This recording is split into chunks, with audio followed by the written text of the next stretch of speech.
we must applaud CANTO for facilitating these sessions and keeping us all connected as we go through this global pandemic that is COVID-19.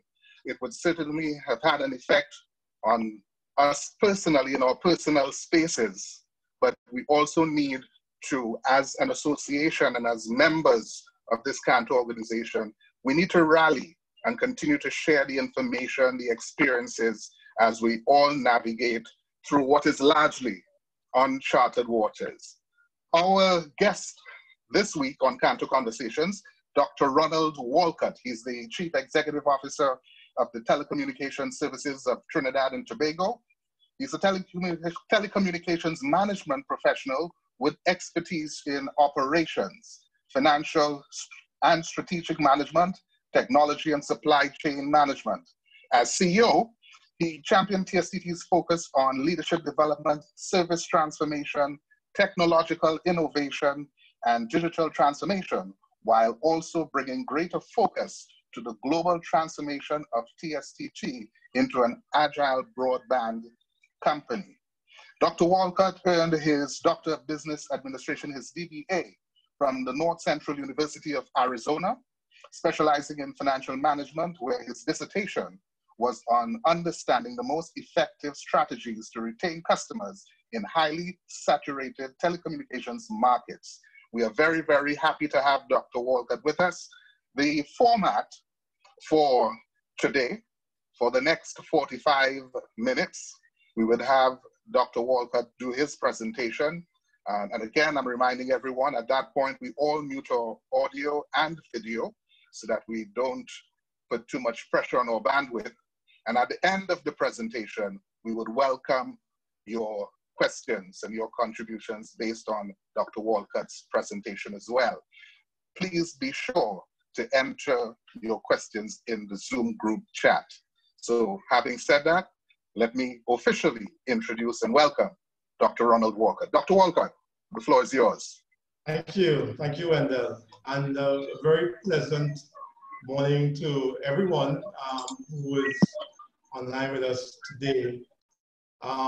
It certainly is indeed my pleasure to be part of your series, and I'm looking forward to today's presentation. We've always been participants in CANTO. We have people on the board, and I know you guys are doing some great work. So congratulations to your work, and I hope you continue. So I'll just get into the presentation. I know you had sent me some questions that I suppose people would like me to address. And so today, I'm going to be sharing certainly my perspective, but my perspective is also that generally of our organization with you on this pandemic that we're all facing, and we'll go from there. Just for those of you who are not aware, TSTT is the Telecommunications Services of Trinidad and Tobago. We are the only full service provider here, and full service provider to mean that we do have a full suite of services. We have carrier services, residential services, and our residential services, both wired and wireless. In fact, we have the only fixed wireless network in Trinidad and Tobago. It's a 4G LTE network that we're currently working towards 5G, and we started a proof of concept there. We have a full suite of enterprise solutions and services. A lot of them are bespoke solutions. And we do have a complete mobile wireless solution, and those are available to our customers. So essentially, that is TSTT. We have collectively over 1 million customers, if you were to aggregate all of the customers through the different business lines. So if we were to talk about COVID, I think we need to first of all look at it from the impact that it has had on all of our lives generally. I don't think anyone will disagree that COVID has impacted us in three fundamental ways. We had what is this pandemic. It's been a public health situation, and it's something that we we're dealing with. But it's also a public health that's novel to us, and to mean, amongst other things, that we don't currently have a vaccine for it, we don't have a prescribed treatment. And one of the ways that we have been mandated to sort of contain the spread of the virus is through physical distancing. I know we have these new watchwords now, social distancing, which the WHO, the World Health Organization, has asked that we refer to it more as physical distancing. Now is the time to be as more social as we can. So we have this public health scenario that's led to physical distancing, and then that then translated into a social impact. A social impact to mean some variation of stay-at-home policies. Essentially, that's what has been the mandate, has been the prescribed way for us to deal with sort of trying to mitigate the spread of the virus.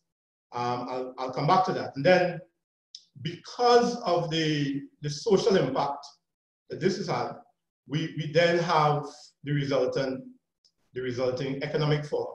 And so that is still being assessed, and that will continue to be assessed, but we're seeing the real impact on it on societies around the world. And so for us, we've been looking at the impact of COVID through these three lenses. And in particular, the stay-at-home orders that were prescribed, because then it meant that we had to work, play, learn, socialize, and everything else from home. And so if that is going to be the case, then connectivity becomes pivotal, becomes the currency of our existence. How are we going to be able to do all of these things from home without connectivity? So we created within TSTT what we call our watchwords as we navigate this pandemic. It always was, but more so now more than ever. How do we ensure that we provide people of Trinidad and Tobago assured, uninterrupted connectivity? And that's really been how we've approached this, taking into consideration the context of the impact of COVID-19 on all of us and us here in Trinidad and Tobago. So the presentation today, I'll do it in four parts. We'll begin by looking at networks around the world. A brief overview for us in the telecommunications business. It's a global business. We operate within the same standards and frameworks. We operate within using the same devices, and the regulatory framework is generally the same. So we tend to judge what we do and how things affect us by understanding what's happening globally. We'll then take a look at our own experience in Trinidad and Tobago, and in particular TSTT's network performance and overview during the pandemic. We would then take a brief look at some of the responses that we've had to adopt and adapt given the prevailing circumstances, and then share with you some other perspectives as to how we see this unfolding as we go into discussions about post-COVID now, as we begin to start thinking about how do we reopen businesses. So the theme, if you look at what's been happening around the world, and now if we look at in Europe, or we look at in China and parts of Asia, we're seeing one consistent theme, which is sort of intuitive, is that the amount of data consumption has grown exponentially throughout networks around the world. We've all been experiencing that, and I'll talk about the TSTT experience in a bit. But also, we have to look at unique characteristics. One of the things that we do in our business is we try to understand what are the peak transmission and the peak usage and utilization times, because the peak period then determines how we are best able to manage consumption. And one of the things that we're seeing in some countries is that normally where you will have a peak in the city centers during the day, and we know what time those peak periods are. And then we will see a peak at certain hours in the evening. We're seeing a prolonged busy hour periods where people are using more data at home for longer periods. And that is something that we had to consider. In Europe, significant increase in online gaming, and as we know, everyone is there. just traffic in general. And then we're seeing a significant increase in the number of working apps. I don't think anyone was... Dr. Walcott. Yes. Dr. Walcott, yes. Please forgive me. We have lost you on screen. Oh, I am seeing myself on screen, so I don't know why that will be. I see you too. No, I see you too. Yeah. Yeah. Yeah, I see Ronald too. So maybe. Yes, I'm seeing him as well. The presentation. The presentation screen, I think, is what Wendell meant. Yeah. The screen you're share. right. You're not seeing the presentation? No. No. No. Right. Oh. That's odd. Okay. Now? Now you can see the presentation. Okay. Are we seeing it now? Yes. Yes, there you are. Okay. All right, thanks for that. Cool. Yeah, thank you. Yes, so we are seeing a significant increase in the number of working apps. I think everybody is familiar now with Zoom and Skype, WebEx, Hangouts, and so on, which those of us in the industry were familiar with, but become global. And then we're also seeing significant increase in education traffic. These are some of the experiences happening globally. If you look at China as an example, when you look at what's been happening there at the beginning of the year and what's happening now in April, 100% increase in conference traffic, 50% increase in traffic around work in general. From an education perspective, 128 times the number of licenses that they had previously. Entertainment is the same. So, we've all been seeing in Europe, it's the same. In Spain, right after the physical distancing protocols have been implemented, voice traffic, which is interesting, because one of the things that us in the industry was recognizing is that people were using less voice, and it was more voice through apps. But we've seen in some European countries a significant increase in voice traffic, fixed traffic.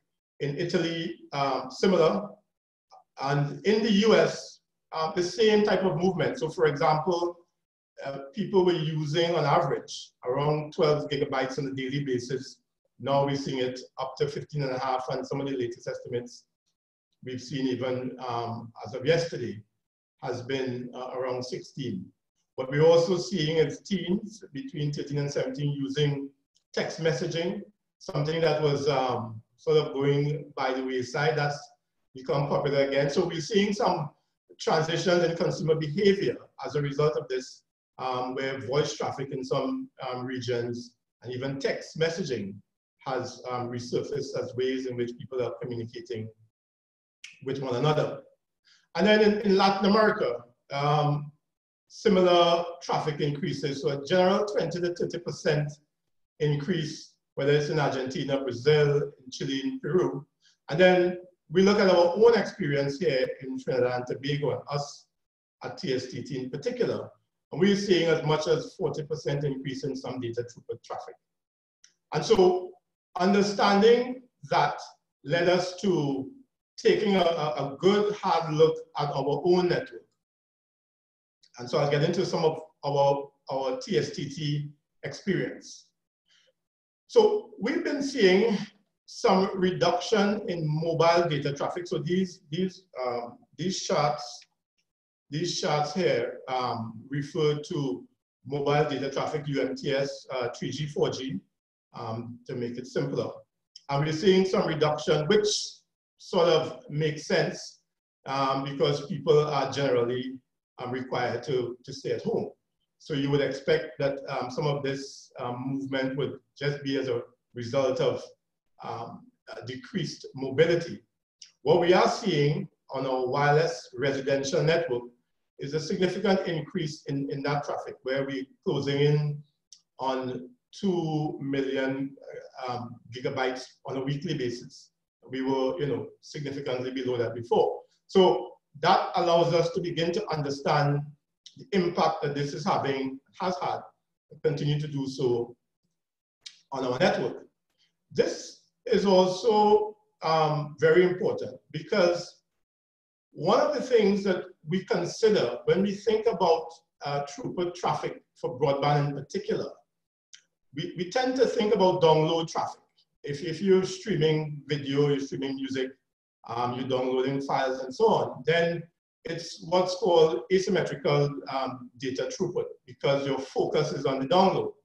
As you get into more interactive sessions, and this would be one of those, for example, where the traffic is now getting to be more symmetrical, then that requires you to also dimension your network a little bit differently because it would not have been what you would have been accustomed to. So what we're seeing, in addition to the download throughput traffic increasing, we're also seeing a need to understand the upload traffic. And this is something that forms part of our consideration as we dimension the network differently to be able to facilitate this new normal.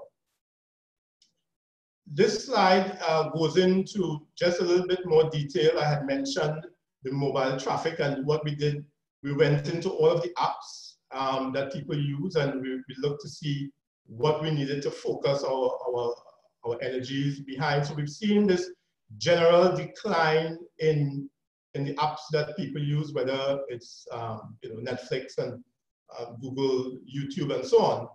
But conversely, we've seen a significant increase in the learning apps and, again, the working apps. So it says to us that we need to ensure that people can actually access virtual classrooms using their mobile devices and using the mobile network, in addition to using the residential and fixed broadband networks also.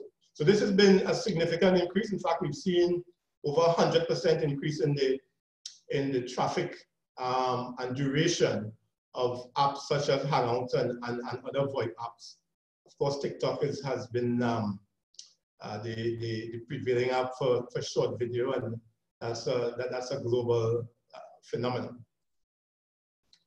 Interestingly also, as we continue to manage our traffic, we do what's called web caching, and those of you who are part of the industry would understand what it means. It's that we tend to create temporary files, which then reduces what we call subsea or wet side capacity traffic, that throughput traffic that goes to the submarine cables. And usually, at any one point in time, we would cache about 20 gigs of temporary data files, whether Google searches, Netflix searches, Yahoo searches, YouTube searches, and so on. And that has essentially doubled. So our peak web caching is now 45, and we continue to monitor this as we go along. Not necessarily coincidentally, our internet utilization traffic, and this pertains now to our website, because for us in the Caribbean and in a number of areas, access to the internet itself is through our subsea system that goes into the network presence in Miami and in New York, and that's how people begin to access the internet. That's why we do the web caching, and this is why we do as much local internet exchanges as possible. But we've seen this movement from around 24 gigs peak utilization double again to around 45 gigs of website.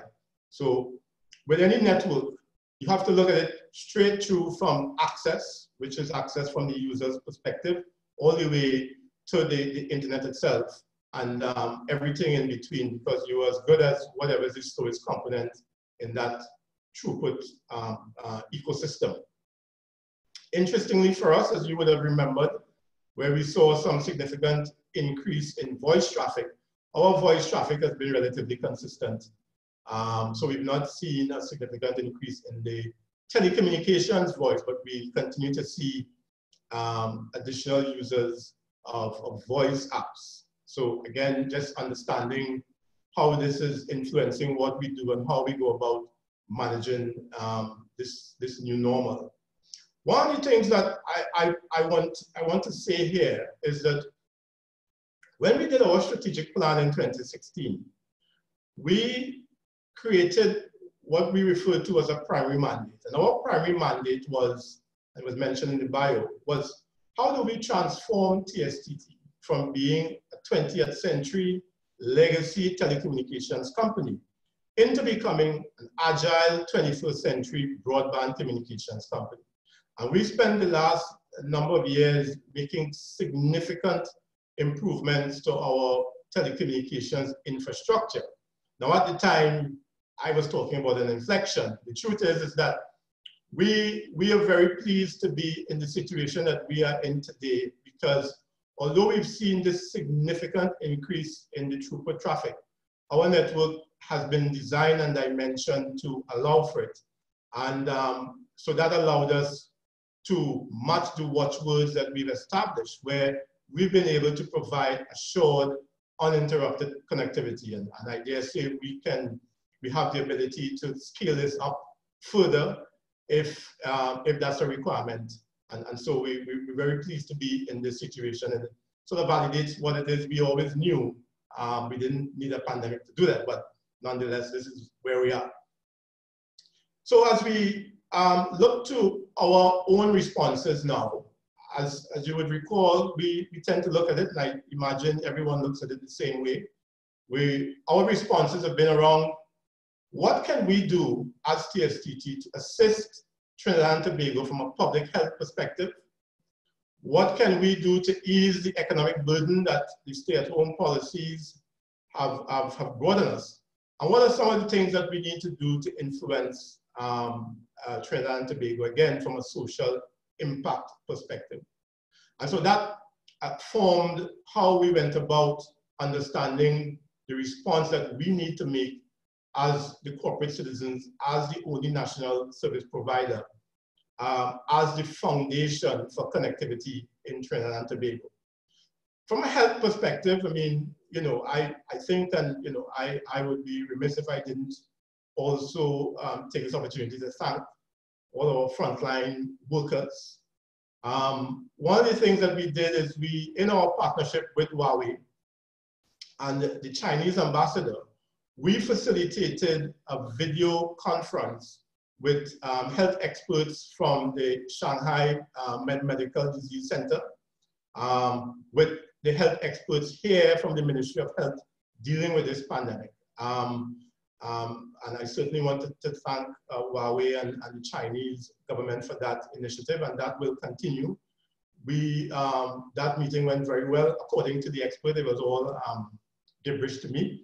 But my understanding is that that went very well, and that is something that we will continue.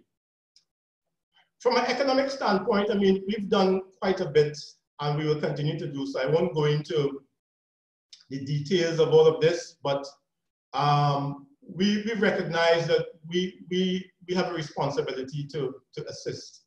And so we've been allowing customers what we call a BLI, the ability to get credit when your credit runs out. You don't have the cash to actually top up. We've doubled what we're doing there. We've allowed persons to generate vouchers to top up friends and family, to transfer credits to friends and family. Importantly, this could be considered under the social aspect also, but we are now in a position, and we've been working towards this, where we have 100% of all our bills available on our Be Online platform. And so we've been actively encouraging all our customers to register and sign up, and we're making some good progress here, to use this facility so you actually can get all the information about your particular bill online. And then there are a number of other initiatives that we've been working on with third-party vendors. In addition to those, we've always been, the Be Mobile Foundation is something that we've always been proud of. We've always been supporting citizens, and this is no different. So some of the things that we've done, and we've partnered with Roman Catholic Church to encourage people to text to give. We've adjusted what we call our disconnection or dunning policy. Something that our CFO is always unhappy about, but we've sort of relaxed that policy a little bit, and we've sort of relaxed our disconnection policy during this period, particularly for customers that we've identified that we need to provide some additional support. We've zero-rated websites. I'll get back to this later on. And as I said, whether it's international calling or various bonuses, we have budgeted to spend in TT dollars somewhere between 25 and $50 million on our initiatives collectively. And we, as I said, we just see this as part of our responsibility. So we continue to move to support citizens where we can. I've also been part of various conversations, various government subcommittees, various local subcommittees, trying to find ways to address some of the fundamental issues that we have. So one of them has to do with how do we ensure that we continue to educate our students during this pandemic and this lockdown. It's very important for us. We've always put our hands up generally, but certainly more so when it comes to our students. And so, all of this is just saying that we've been providing various support for to allow students to access various learning mechanisms, learning tools, learning software free of charge wherever they are. We've also partnered with the University of the West Indies to allow their students to access their learning infrastructure free of charge, and we've been contacted by the University of Trinidad and Tobago. We'll do the same there. So we also partner with various NGOs, and that continues to be part of our robust campaign. We have people who are working diligently on that. We also had to look at how we address some of the social implications relating to the stay-at-home orders for both our employees and our customers. And so one of the things that we did very immediately, and I think I really want to use the opportunity to thank certainly my executive. I was very proud of the way in which they were able to rally to support this initiative. We created a COVID-19 task force that involved all of the executives. We brought in members of the union. Again, the union have been supportive. We've not always had what you call a cordial relationship, but this time we do. We've brought in various subject matter experts. And so this task force initially was meeting on a daily basis. Now they meet a little less frequently as we sort of normalize into the new normal. But coming out of the task force, we immediately created some new policies. We didn't have some of these policies before. Obviously, if people are going to work from home, how do we ensure that they do so safely, but they also do so in a productive manner? Generally, we've had to implement some new rules around it. So the task force immediately recommended that we deploy what we call a work from home policy. We created a pandemic policy. Some of it mirrored, we did have business continuity policies already. And those were more around disasters, whether we had an earthquake, a hurricane, etc. So we had to modify some of those. And then as part of our social distancing protocol and ensuring that we only provide essential services, we sort of closed down 75% of our distribution and retail channel. And for those that we felt were necessary and essential part of what we needed to provide customers to ensure that we continue to provide them with services, we introduced some new policies around how they should interact with customers, how they should operate also. A very important element for us, certainly for myself, was employee wellness. How do we ensure that the psychology of all our employees are kept intact during a time like this, something that we generally pay attention to. We're paying focused attention to that also. We've introduced and reintroduced a number of wellness programs. And then how do our technicians interact with customers? Because that's also important. I mean, you know, we have a work from home protocol. The truth is that we can't do a fiber repair at home. You actually have to get out there. You can't do an install or repair at home. You have to get out there. So we had to create some new rules around that. But you know, if you look globally, one of the major sources of fatality numbers are home study games worldwide. We want to deepen our that may not be for me. Now, additionally, as those of us in the industry would know, spectrum is the lifeblood of any wireless operations. And so one of the things that, and I certainly want to congratulate the Telecommunications Authority of Trinidad and Tobago, they came forward and said, look, we understand that you would need to enhance your network to be able to facilitate the additional demands on broadband. So we requested of them to get 10 additional megahertz spectrum in 1900, which we've immediately deployed. And you can see here, this is a map of Trinidad, where we've done enhancements to the network, which allows our customers to get a better experience at their homes or even as they traverse these areas throughout Trinidad and Tobago. There is no map of Tobago here, but we've done the same there. And that's been very useful for us. As I said before, we have a fixed wireless network. We're the only ones. We actually have an LTE 4G network that we upgraded to 5G. And we've asked for 30 additional megahertz of spectrum, which we've gotten. Now it's all temporary. We'd like to make it permanent, but you know, we cross that bridge when we get there. What we have done is we have also immediately deployed this, the use of this additional spectrum throughout Trinidad and Tobago. And that has significantly enhanced upwards of 30% additional capacity and some coverage improvements throughout TNT. And again, that allows us to be able to facilitate the increased traffic. What we've also done is we identified 50,000 of our fixed line and fixed voice residential customers who did not have our broadband solution. They may have had broadband from someone else, not ours.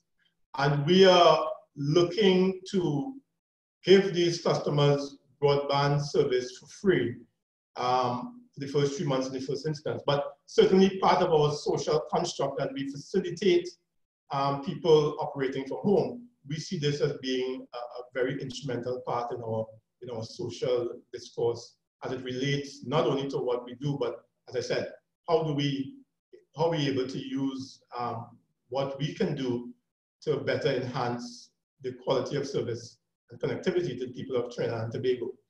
I won't get into some of these. This just has to do with some of the network things, but what we've done, in addition to the COVID task force, we also created a technology team. Again, we partner with Huawei on this, and I look at some of those stats daily because you know, we've made this commitment. I've made this commitment. TSTT has made this commitment to all our stakeholders, the people of Trinidad and Tobago, our board, all our stakeholders, the government. Do not worry. We will provide you with assured, uninterrupted connectivity. We stand by that, and we've done a whole range of things from a technology standpoint to be able to facilitate that. So this is one of those ideas where we did some load balancing between our north and south nodes. What this essentially means is if we have a failure on one, it'll be easier to cut over to the next, and there'll be more of that. Obviously, as we implement work from home protocols, as more and more people traverse our networks, as our network utilization increases, the risk of cybersecurity becomes a more pressing issue. And so, again, we have worked diligently to implement a whole new set of rules around cybersecurity. So, for example, when you use our laptops in the office, those laptops go through a very rigorous screening process, and we install a number of software protection and protection tools. you're using your laptop at home or your computer at home, it may not have that same level of protection. So we had to implement some own device policies. We've done some additional work in terms of how we track what we do and what people are doing on our network. And this has been something that I'm also very pleased about, because this is an area that we've been working towards. And so far, we've not had any breaches, but we continue to pay particular attention to cybersecurity. And it's just some of what we've done. It's just a snapshot, but we've done a whole lot more in that regard.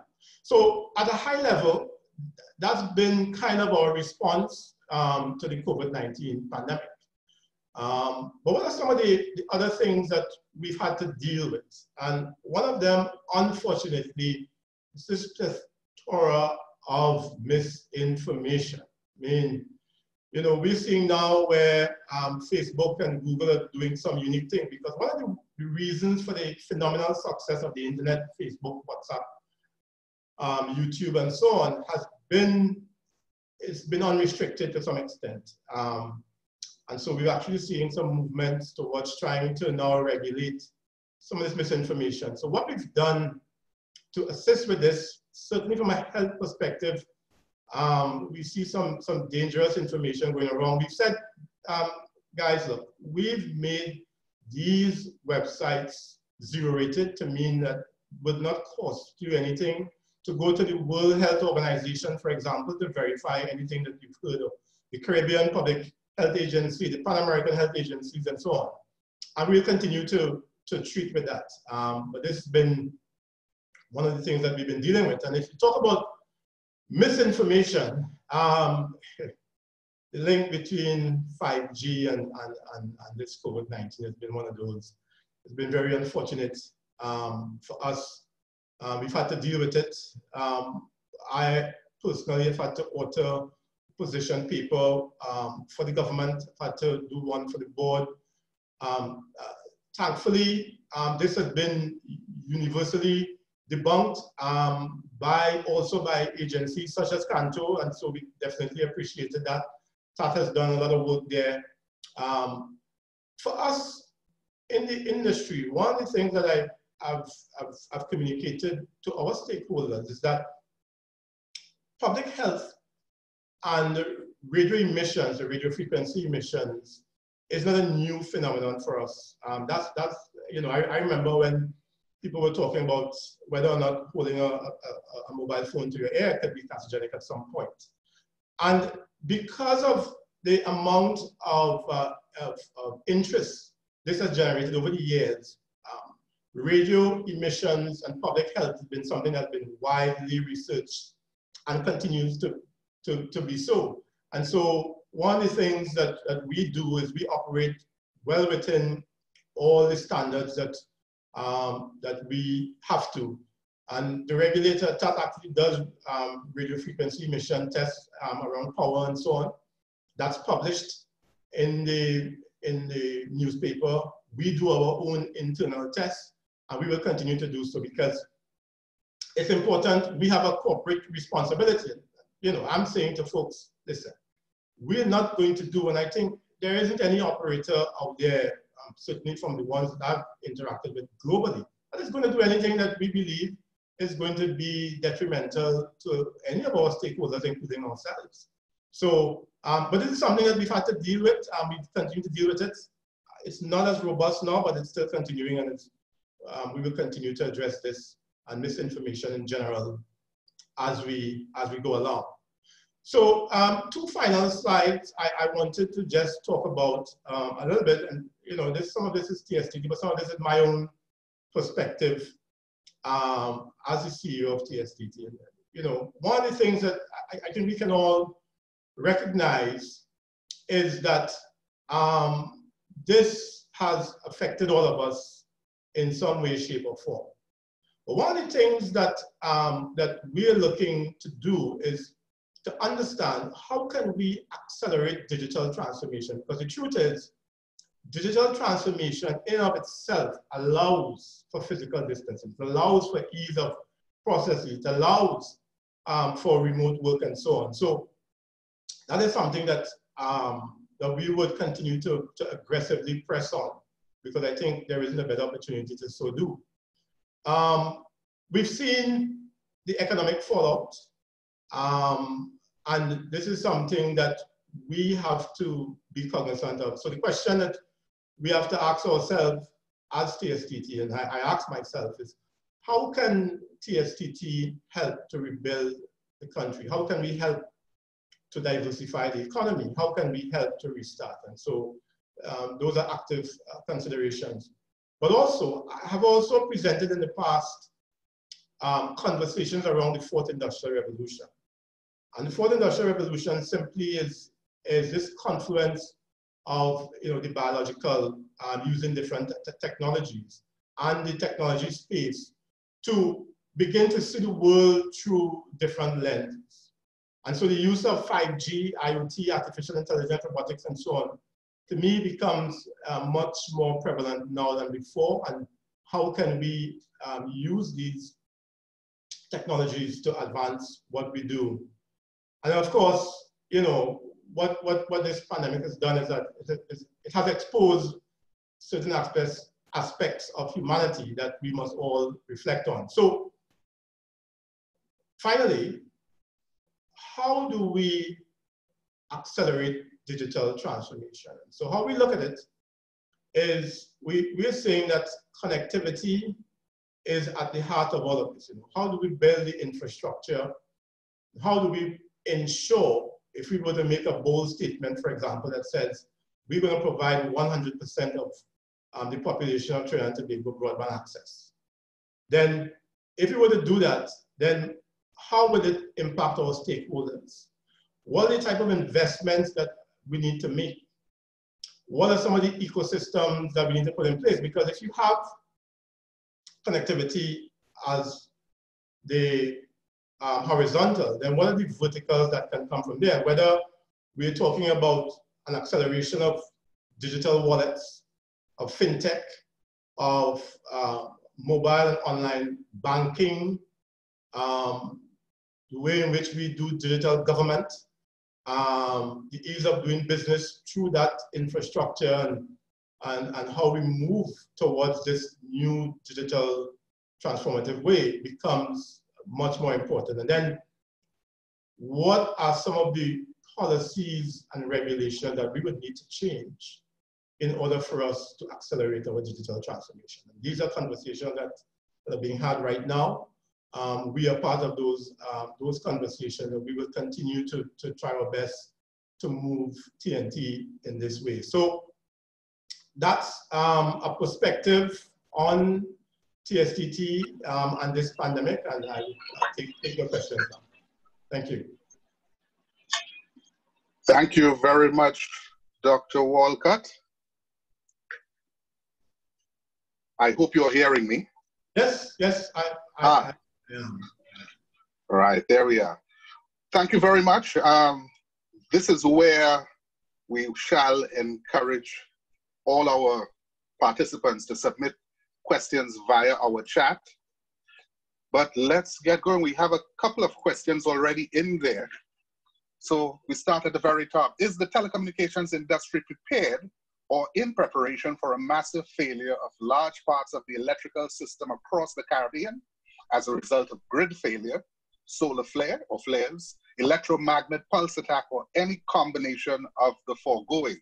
If yes, what are the measures being taken, and how are citizens to be prepared for such a circumstance? And if no, why not? Yeah, so thanks for that question. That's actually a question that we deal with all the time here. So if you look at power, any cell tower, it's generally operated through some type of power source. At all of our locations, we have generators that provide backup power. Then we have fail-safe batteries that provide backup power. And in some instances, how we are able to deploy those depend on the prevailing circumstances. So loss of power is something that we are familiar with.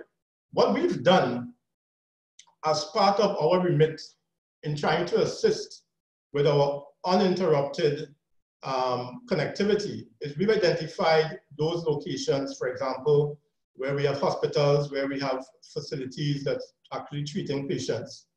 We've increased our backup power in those areas to mean if we had 4 hours on a generator and 4 hours on battery, we've moved the battery power to double that. So now we have 12 hours of reserve power. And that would be what I would imagine all telecoms do, because it's more prevalent and pervasive than you might think, the loss of electrical power. So that's something that we consider all the time.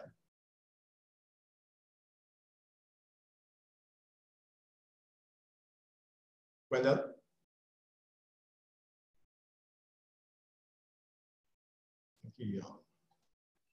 Dr. Walcott? Yes. Yes, I think you're hearing me now. Oh, yes, yes, I am. Good. I am heading back to our questions. And this is a question that's in part a CANTO question, but as a member, I'm sure you could chime in here as well. What unique problems face companies in the CANTO region as compared to North America and the rest of the world? And how are companies and the governments dealing with them?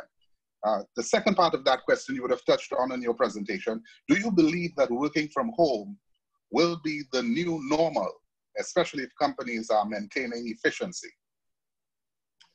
Yes, so some of the unique characteristics of the Caribbean region, one would be the fact that to get to some of the network presence, we actually have to go through subsea connections. And those subsea connections do from time to time have challenges. So we know that they go through geologically unstable territory. We have Kip and Jenny that takes out Americas too from time to time. So that would be one of the challenges that we have there. How we deal with that is we try to look for as much redundancy as we can and for different routes to take. The other challenge that we have that's a little bit different would be the quantum of the digital divide. And that's one of the things that we need to look at, certainly in Trinidad and Tobago, but throughout the region. A few years ago, the UN sort of made broadband access sort of a human right. And so if we were to say to ourselves, how do we give people this currency? How do we allow them to be part of this global world that we're in? Then we need to provide universal access. So what is then required for universal access? And so I think there are some areas in the Caribbean that have a digital divide and others, but that's what we need to be working towards. The other part of your question in terms of working from home, I have had a very interesting conversation with a few business leaders who said to me that they've been exploring remote work and work from home for some time. And now that we've been forced into it, they're seeing that it actually can work. The question really is how efficient can it be? And we are seeing that it can be very efficient. I mean, if you take this video conference, for example, this is a very efficient way to conduct a meeting.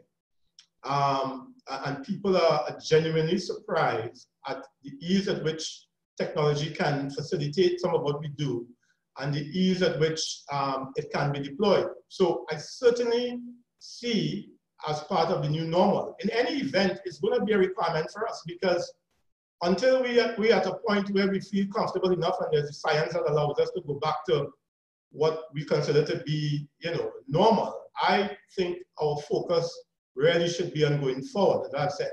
And what is the new normal? And I do believe that part of the new normal will be more remote work. And we've seen that it can work and that it can be very efficient once properly managed. I want to also add my personal spin on it.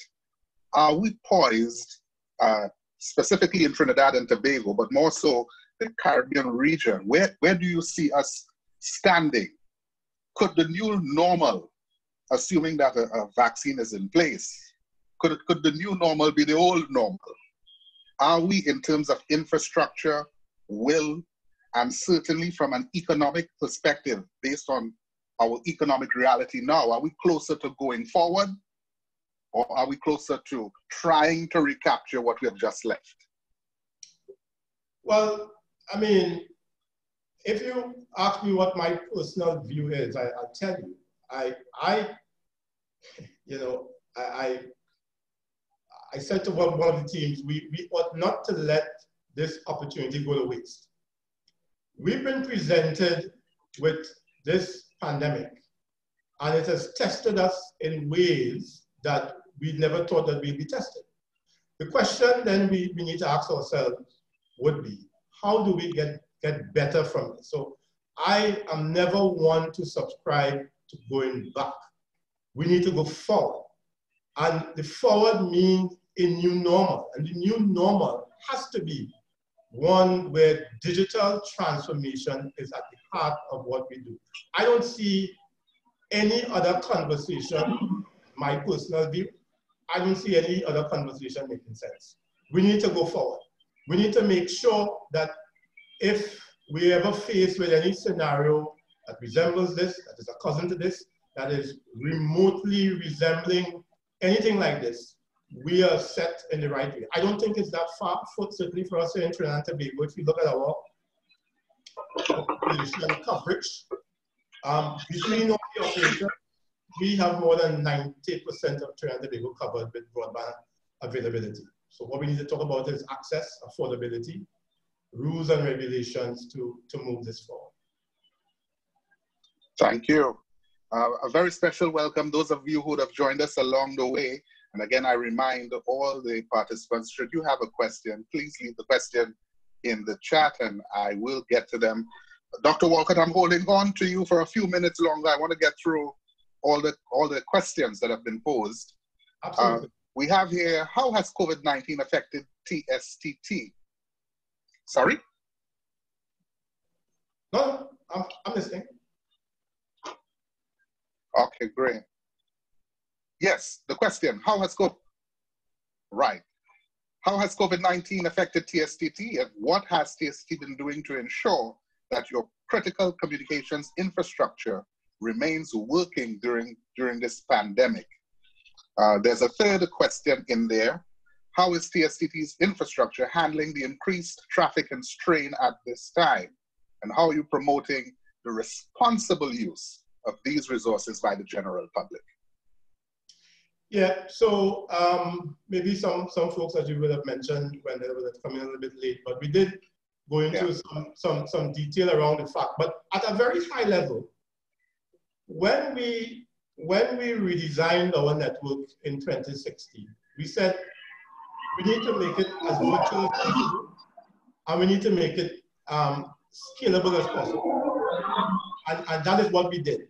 So we were always catering for the need to do any immediate upgrade as necessary. So we've seen a 40% increase in throughput traffic, and there's been no degradation in the quality of our network. I dare say we can handle twice times that traffic if we had to. And that's because we built the inherent infrastructure. And I think that's part of what I'm saying. We need to use this opportunity. I think all of us who are in a position to sort of move this along, we need to build the infrastructure throughout the region to allow us to be able to participate like this. Now, some of the things that we've done in building our cloud solution and building our data center, for example, is we are able to provide backup support to our neighbors in the Caribbean. And that's something that we actively pursue. We've also launched new tools. We've launched an e-tender procurement tool that's being widely used, and it's also being used in the region. So we're very comfortable with what we've done, and we're handling all of the traffic. I guess so we can handle more if necessary. Thank you. We also have a question that's specific to the 5G, and you have also addressed that in your presentation. How have you addressed the concerns of some of the people that believe that 5G is somehow related to this pandemic? Is there a specific place that we could direct some of our participants to see the position of that TSTT has posed on this issue? Yes, I believe that our website has some of the information that we've had, but as I said, we've dealt with this from various aspects. Number one is the regulator in Trinidad and Tobago. They've done some good work there. They've put out some full page ads basically debunking this. I've also presented to the government, and the government has taken a position on this. We've met with the media on this. We've shared our position, that of the World Health Organization, organizations like CANTO.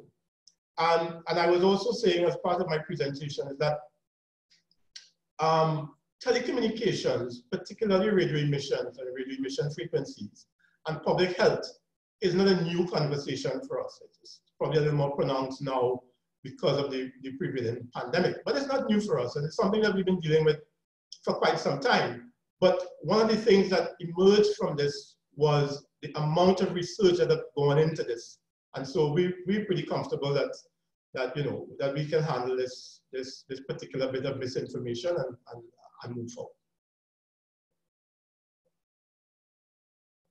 The basis for determining the differentiation amongst education, conference, entertainment, and voice traffic. Are there any data privacy issues in this regard? I did not hear the first part of the question, Wendell. Could you repeat? Sure. What is the basis for determining the differentiation amongst education, conference, entertainment, and voice traffic? Yeah, so, and I heard about privacy. No, so Yes. we're not looking at individual usage. I mean, the truth is that we look at the network usage. So whenever someone goes onto YouTube, we know. If you go onto Google, we know. If any one of those apps that you go on to, we would know. We don't know who is going on, and we don't look. Well, we don't know. We don't look for that kind of information. So the truth is that once you are on any mobile wireless network anywhere in the world, you have to actually log in and connect to the network. So some information is going to be there. We treat with customer information in the strictest of manner. So the information that we're presenting in terms of usage is not individual customer usage, it's actually what's on the network. And that's how we treat with that. We have laws that govern how we treat with data privacy, and that's something that we take very, very seriously. Thank you. What is the current distribution pattern of the WTTX network? It seemed to have emphasized more remote locations and suburban residential clusters at the beginning. Can you, Dr. Walcott, explain the strategy for distribution to date and how the current situation might inform future strategy for the WTTX platform? Yeah, so when we look at infrastructure, we created what we call a national broadband network. Our national broadband network has various elements. It's a hybrid solution. It involves fiber on the wired side, so we have about more than 30% of homes pass in TNT with fiber. We have a copper plant, that's an age plant, and we're in the process of migrating customers off of that copper plant onto our wireless and fiber solution. We have wireless solutions. On wireless, we have a mobile network that covers 95% of the population. And we have a fixed wireless network, which is the WTTX network, that covers about 85% of the population. So when we look at coverage and capacity, it really is how do we provide this collective network to ensure that we be able to provide universal service. In addition to that, we've also rolled out Wi-Fi hotspots. So between Wi-Fi, fixed wireless, mobile, fiber, and to some extent copper, we cover more or less 95% of Trinidad and Tobago. So the question then becomes one of how do you delineate services? Fiber obviously provides us with the best opportunity to do anything. It's light, so that can be positioned more as a premium solution. WTTX wireless, it's easier to maintain and manage.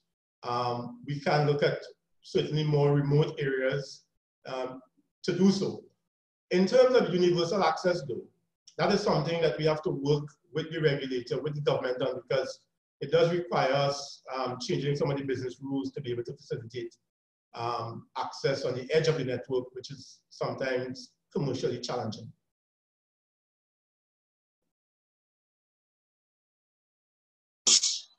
To wrapping up, I think we do have time for one more question. And let me go to a Facebook Live contributor. Dr. Walcott, thank you for the presentation. After the pandemic is over, what will be your main focus for TSTT? That's an interesting question. It really depends on what does over mean, because I don't know if we can prescribe over. I do believe that we would want to return to whatever is the new normal. That's going to be driven in part by the science, be driven in part by government policy, and then it will be driven in part by some of the economic and commercial constraints that we would have. What I can say is something that I've said a few times on this call, but I have no problem continuing to stress.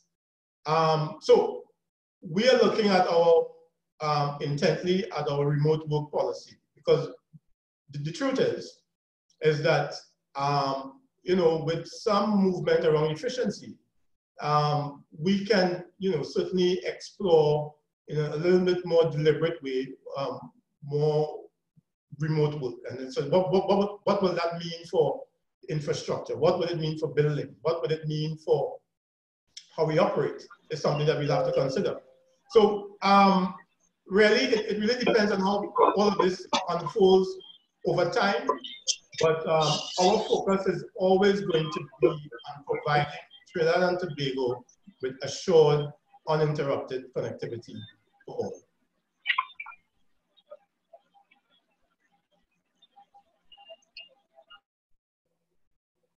Ronald? Okay. Dr. Walcott, are you with me? Yes, Erin. Yes, thank you very much. This is where we're going to have to wrap it up. Thank you so much for your contribution, for your information, and of course, thank you for presenting your position, not just from the TSTT perspective, but sprinkling that Dr. Walcott special touch on this conversation. So I would like to thank all our participants, those of us who have been having those side conversations and keeping us in check as well. Thank you so much to each and every one of you. Our Facebook Live viewers, we thank you and appreciate you as well.